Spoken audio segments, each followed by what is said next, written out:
What's up, y'all? Willie G here, and today I want to share with you 5 myths in the final expense telesales niche that are simply not true or misguided, at least in my opinion. So, why don't we just dive right into it? I think a lot of people are actually going to disagree with me on at least some of these. So, if you do disagree, link in the comments or message me in the comments what you disagree with. But let's dig into myth number one. You need a ton of dials in order to succeed in this business. So, my experience, that is just not true. I think as you get started, when you don't want to take risk, yes, that could be true. So, in the first few months, as you're getting started, as you're not very good or confident at your sales process or your sales script or your um, or just your system in general, you probably are going to want to be a little bit more frugal on leads. But after your first couple months, you can start to delegate and take a little bit more risk, buy more leads, and get more conversations without having to dial 300 dials a day or 500 or 1,000 or 1,500 or more dials a week.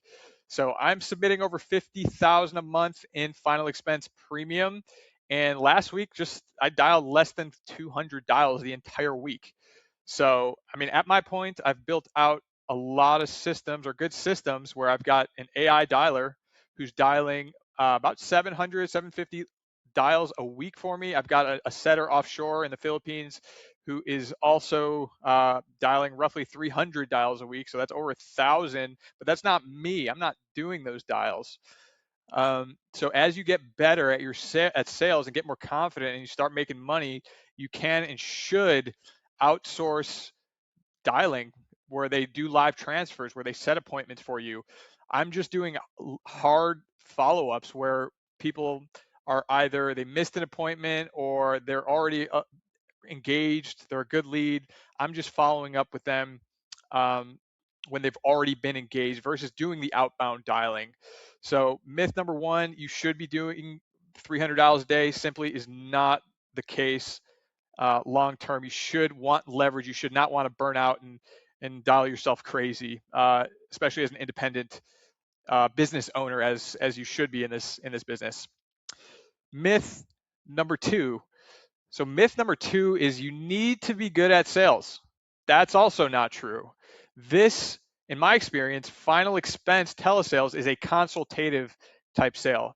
You need to position yourself as the authority, do some education, follow a script. You do not have to be good at hard closing. You do not have to be good at sales. If you follow a process, you are going to inherently just make sales just happen in this business. So maybe in higher ticket sales, you're selling a $80 a month to $90 a month premium product. That is nothing compared to high ticket sales type products where you might need to be more skilled um, than you do in this. In this, you just need to be able to follow a process and get reps. That's it. That's literally it. Anyone can be good at this. You do not need to be a naturally good salesperson in order to be successful in final expense telesales. Hot take and myth number three. I don't think many people will agree with this, but this is how I feel. I'm just sharing with y'all how I feel. Myth number three: you need to dig into the why on a sale. So in and you need to dig into the emotions. You got to get to the core of why a person exists. What is their existential crisis? Why are they on the phone with you? From my experience, it's all a load of baloney. You do not need to dig. Period. End of story. You could disagree, and I'm sure some folks will, but I'm going to list 7 things here that are more important than digging into the why. I'm not saying it hurts. I'm saying it doesn't really help that much. Number one, are you the agent legitimate? Do you know what you're talking about? Are you the expert in the field? That is by far the most important thing. If you do not come off confident or as an expert, you're going to get a lot of I need to think about it. It's because you didn't you didn't make them confident that you're the guy, that you know how to help them, that you know the market, that you know uh, everything about final expense and burial coverage. They're going to want to shop around because they feel like there's something missing. So position yourself as the expert. I'll get in more into that as well. But number two, I'm going to put as trust and brand recognition. So I always reference brand names when I'm on the calls with these clients. So they all know the big players in the space. I love referencing. So we've got access to every quote in the state for burial coverage. We have access to quotes like Mutual of Omaha, AIG, Aetna, Transamerica, Gerber, Colonial Penn, AAA, Globe Life, AARP, New York Life, State Farm, Aflac, etc. I mention all of these names because the clients all know all of these guys. They know that if you're shopping from these folks, that you're doing a good job shopping the entire market for them. If you're not mentioning brand names, you're not mentioning top carriers that these folks know, they might think, oh, well, I saw this advertisement online for Colonial Penn, like a lot of people do, or Senior Life, or whatever, or Lincoln Heritage, whatever it is. If you're not mentioning some of these names, they're going to be in the back of their mind. They'll be like, oh, maybe there's something missing here. So I love bringing out brand recognition.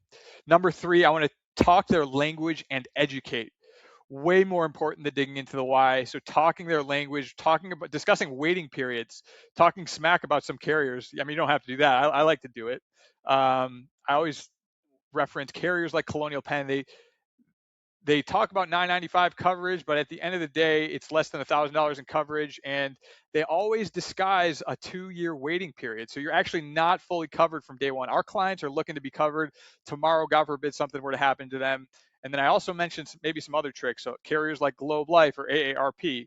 I'll mention some tactics like raising premiums. Carriers like Globe Life, they could double or even triple your premiums every 5 years or every few years. No one wants that. And a lot of people who sign up with these carriers don't know that. And maybe in the back of their mind, they saw advertisements from Globe Life showing cheaper coverage. And that does happen. It actually happens quite a bit. So you got to bring these things to their attention and educate them. Now you're the expert. So talk their language, educate them about whole life and term coverage, the differences thereof. And if they want term, you sell them term. If they want whole life, which most folks do, than selling whole life. But coming off and explaining some of these things is very important. Number four, that's more important than discussing the why, is framing the call. I love talking about the state specific burial program. So the Mississippi state approved burial programs, we've got access to every quote in the state. These plans are designed for seniors on a fixed income. They're more affordable than traditional insurance policies. It makes it sound like you are the guy for the Mississippi state approved burial programs. These programs are special for seniors, which they are. So call framing is more important. Handling pricing objections is number five. Before they come, when you come into the numbers, just get a vibe for their budget. Get a vibe. Is this in the range before you go into the close? Dealing with those objections first. Number six, dealing with the objection of you don't have to pay anything with the application. A lot of people don't like doing that. I love doing that. It is a very common objection. And then number seven, I'll simply say a smooth transition from the close into the application, assuming the close is more important than digging into the why. So many people in this industry may disagree. That's okay. I'm doing fairly well without digging much into the why. So a little bit different than maybe most of the folks out there who are educating, teaching in the space. Myth number four. So myth number four is that you make money fast in this business. That is not the truth. You see people on Instagram with their Ferraris, Lamborghinis, and fancy cars, whatever it is. Lots of flashy marketing tactics in this business. So it makes it seem too good to be true because I mean, frankly, you need to be in the business for a long period of time in order to start seeing those type results.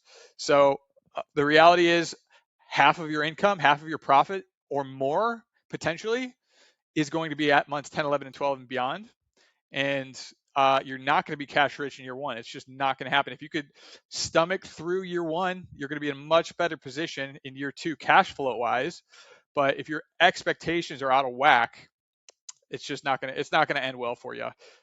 A huge reason people will fail in this business is misaligned expectations. They see the fancy car, they get in the business, and turns out, oh crap, this is not what I thought it was. Um, and you'll fizzle out if that's your expectation coming in. I have another video on the business model economics of final expense. I'll link to that below, but you really need to understand the business model in order to be successful. This is not a make money fast. This is in your first year, you'll actually make a lot of money, but a lot of that money is on paper in future income, residuals, back end, et cetera, as long as you're doing the right things. But in terms of hard cash in your bank account, go find it. Go find another business. Myth number 5: the business is hard. This is a very, very simple, stupid business. There's two hard parts.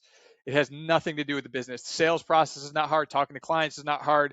Everything is really easy. The only hard parts are managing your emotions, staying consistent, and there's only two things that are required: investing in leads consistently, and that's the hard part for most folks because your emotions are going to get in the way because you might have a tough month, you might have a tough week, you might have a tough quarter, and when you're in the trenches during those periods, it is going to be hard for you as it is for any business that you start. You're going to have tough times in the beginning. And you're going to have tough times until you can learn to ride the wave with the variance and then accept that there's going to be periods where you're going to crush it and then periods where it's going to be flat.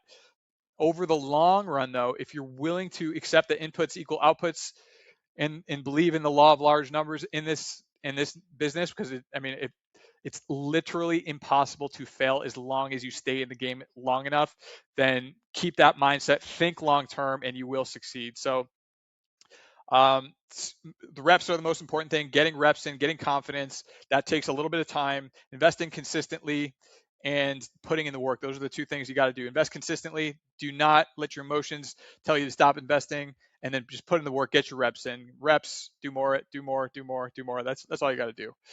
All right. So those are the 5 myths. The 2 rules to live by: always invest in leads and marketing, like I just mentioned. Always work your leads, and then do both in the long run, and it's impossible to fail. So in closing here, this isn't a sales game.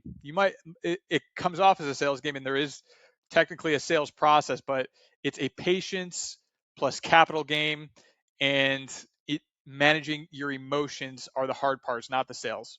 So if you need fast money, this is not the business for you. Go find a job. If this resonates with you, maybe you're wired right. If you're interested in learning about the setup that I have built for agents to plug in to get Facebook leads at cost, plug into my telesales system, plug and play, without the crazy markups or fees. I'll put a link below. You can take a look at the video of the agency overview, and yeah, hope to see you on the other side on an interview. If not, hopefully you found some value in this video. I'll continue posting content like this. Like and subscribe, and I look forward to seeing y'all in the next video.